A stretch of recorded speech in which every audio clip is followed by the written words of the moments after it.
Alright guys, welcome back to the channel. Welcome if you're new. Thank you for taking time out of your day to check the video out. We have more PlayStation news, rumors, and leaks to go over and cover today. We're starting here with Sony announcing the PlayStation 5 has officially passed 80 million units sold, and it's closing in on the PlayStation 3. This is being reported by Push Square. They say Sony announced as part of its latest financial results that the PS5 console has now reached 80.3 million console sales.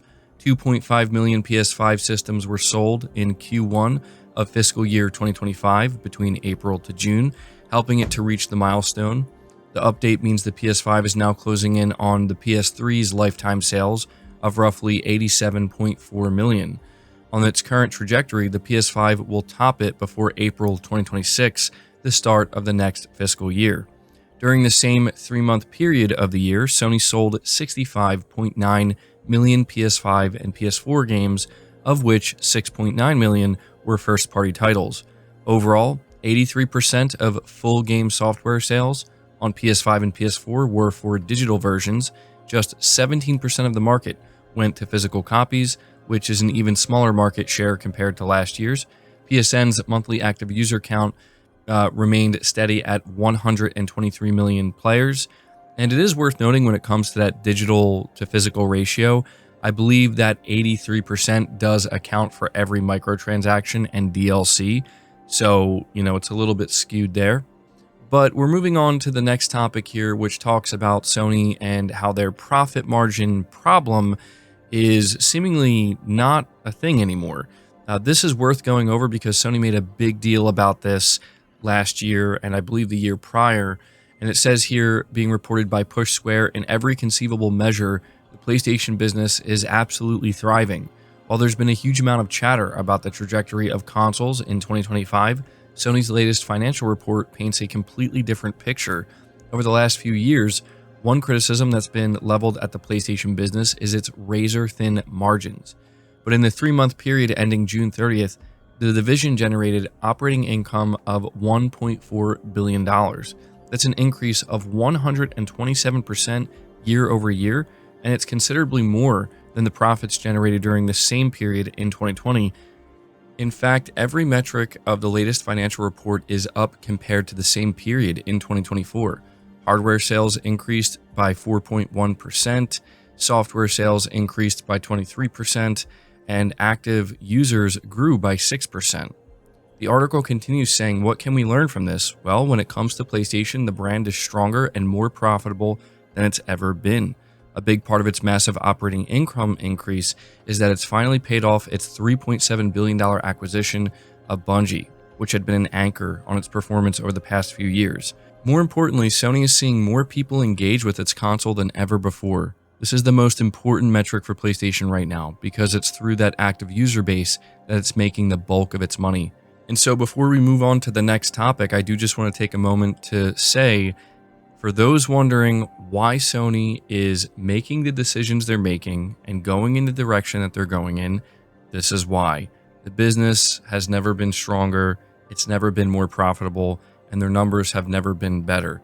That's just the reality. The numbers do not lie. It doesn't mean it can't change. It doesn't mean it won't change. It doesn't mean it couldn't decrease. But I just feel as though it's important to say this because for everything you read and hear online, this is the reality. People are playing on PlayStation and they're very engaged with this console and this brand.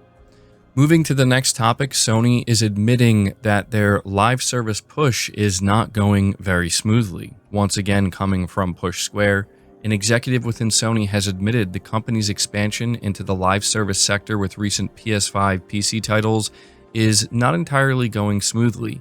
During the firm's latest financial earnings call, Sony CFO Lin Tao commented on PlayStation's latest efforts in the sector, saying the cancellation of Concord after release and the delay hit Marathon have generated somewhat negative news. That would be putting it lightly.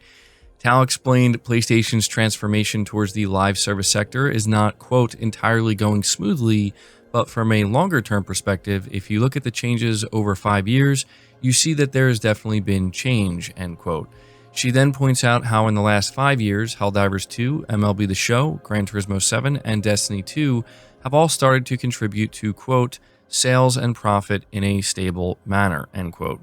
In a separate presentation slide, Sony revealed its live service revenue is steadily growing, and during Q1 of the 2025 fiscal year, its titles contributed more than 40% of first-party revenue.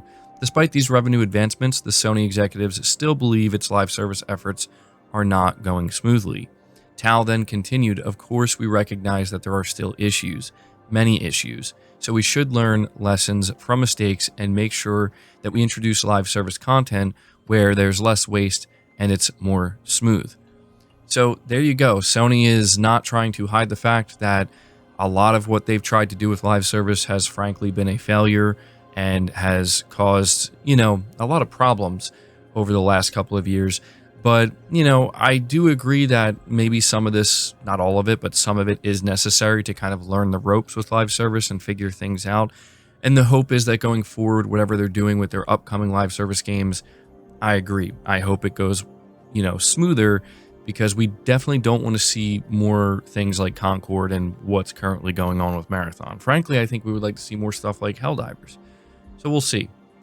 But moving on from that, we are talking about the big quote that really, I would say, started making the rounds and causing a lot of, frankly, what I would call hysteria. Being reported once again by Push Square, they say an out-of-context quote from Sony's senior vice president has sent shockwaves through the PS5 fanbase yet again. In the aftermath of Sony's latest earnings report, he answered a question from newspaper Nikkei involving the company's recent investment in Bandai Namco and its aggressive focus on IP expansion. In his translated response, he mentioned that the company is, quote, moving away from a hardware-centric business to a community-based engagement business, end quote. In the aftermath of the platform holder's decision to port Helldivers 2 to Xbox Series X and S, as well as the firm's recent recruitment of a senior director of multi-platform, many are taking this quote as confirmation that PlayStation is abandoning exclusivity.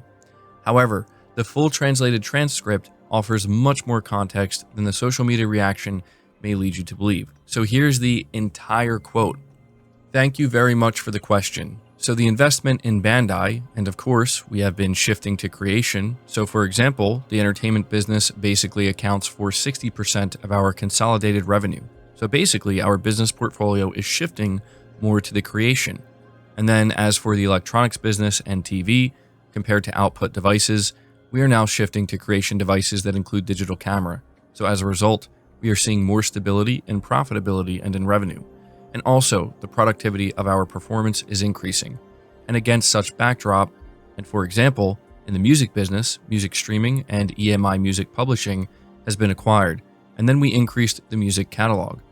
And as I mentioned in the speech, in the gaming business and moving away from a hardware-centric business to more of the community-based engagement business, and then that has been increasing. So now, as we make more transitions to entertainment creation, the stability and productivity, our performance is increasing. So this upward revision might not have been a direct result of these. However, the music publishing and also acquisition of a music catalog and also the acquisition of Crunchyroll, these are the areas where we are seeing growth. And as a portfolio, we have been expanding our business and also improving our profitability, end quote. So the reason why that sounded a little strange was because it was a translation from Japanese, so obviously it's going to be worded a little bit differently. But the article continues saying, so what exactly is being said here? Well, his response is a bit of a word salad, but effectively he's reiterating that Sony is no longer strictly an electronics organization, as it now generates 60% of its revenue from entertainment, including music and games. The company has talked extensively in the past about how it's less focused on pure hardware sales, and it considers monthly active users a more important metric at this stage. Moreover, it's focused on expanding the reach of its gaming brands globally by bringing them to different mediums beyond PlayStation, including highly successful projects like The Last of Us TV show. Some of this includes taking its games to other platforms and has been eyeing mobile for ages, and of course has started porting the majority of its titles to PC. And yes, we've seen some of its software announced for the likes of Xbox and Nintendo Switch. So this will probably be the final thing I say in this video before I wrap it up, but just to give my opinion on this, I think people just need to, generally speaking, calm down. Because I don't know how many times we can hear Sony say, basically the same thing and see the same reactions from people. This is nothing new, not even remotely. I understand that when you look at the specific quote where he says we are moving away from a hardware-centric business to a more community-based engagement business, how that, for some people, immediately means Sony is abandoning console, they're abandoning hardware, they're abandoning exclusivity, and the only thing that Sony's going to end up offering are live service games without any of that. That is literally the opposite of what they are doing. And I don't understand why people are so concerned with where Sony's going to be 10 years from now over what they're actually doing right now, what they're in the process of producing right now. This is what's strange to me. And I feel like you have certain people where they're honestly just kind of chiming in and throwing in their 2 cents and basically just projecting what they want to see Sony do. Because let's face it, there are a lot of people who don't like PlayStation, who have a problem with Sony, and they want to see them go down the worst possible path so, they can make whatever they prefer look better. That's just the reality. I'm going to break it down for you, though, really simply. I put out a tweet, and, basically this tweet was kind of in response to this quote from Sony. And what I said in this post is that between the PS1 and the PS5, Sony banked on the traditional console model and exclusivity to facilitate the growth they wanted/needed. They are no longer banking on that model, starting with the PlayStation 6. And I list some bullet points here of what Sony's going to do. They're going to push the PlayStation 6 hardware lineup aggressively. That's a no-brainer. The PS5 will be supported for many, many years to come, much longer than the PS4. They're going to maintain their single-player output and quality because it's been working extremely well for them. They're going to try to match and maintain the same level of success that both the PS4 and the PS5 have found when they released the PlayStation 6. They're going all in, or they already did go all in with live service.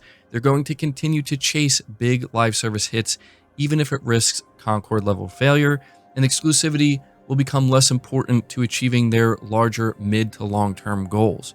Now, if you're wondering what those mid to long-term goals are, it's exactly what they're saying here. They do not foresee significant growth in the hardware business going forward because let's just face it, when you take a look around, it should be obvious to everybody that incredible growth, rapid growth is not something that's going to occur in the hardware sector for a very, very long time, if ever, going forward. It truly has peaked. So exactly what I said here is what Sony's going to do. They're going to maintain what they have. Now, I'm going to say one last thing here, and I will wrap it up, I promise. So many people are reacting to what the Sony executive said in such an extreme manner where they would have you convinced that if you own a PS5, you're done. If you had any hope for the PS6, there's no hope at all. If you're somebody who likes playing on console hardware and likes the games that Sony has been making, or specifically the single-player games, it's toast. These people, I'm going to be honest, just simply do not know what they're talking about, okay? When you look at where Sony's money is coming from, because let's face it, when you look at corporations, when you need to get to the bottom line, what is the bottom line? The bottom line is where they're making their money.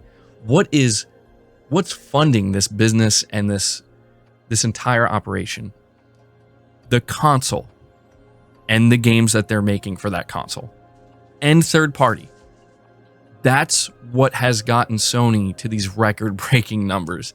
And it's so comical to me that people are out here, not just jumping, but leaping to conclusions while simultaneously completely ignoring that. They're just pretending that Sony single-player games are not selling tens of millions and making them a ton of money. They're pretending that the 80 million console buyers on the PS5 just mean nothing to Sony. Newsflash, if these things disappeared overnight, the PlayStation division would collapse. Sony obviously knows that. Now, if you're somebody who's worried that, the direction they're going in, it risks that happening. It risks a collapse of some kind.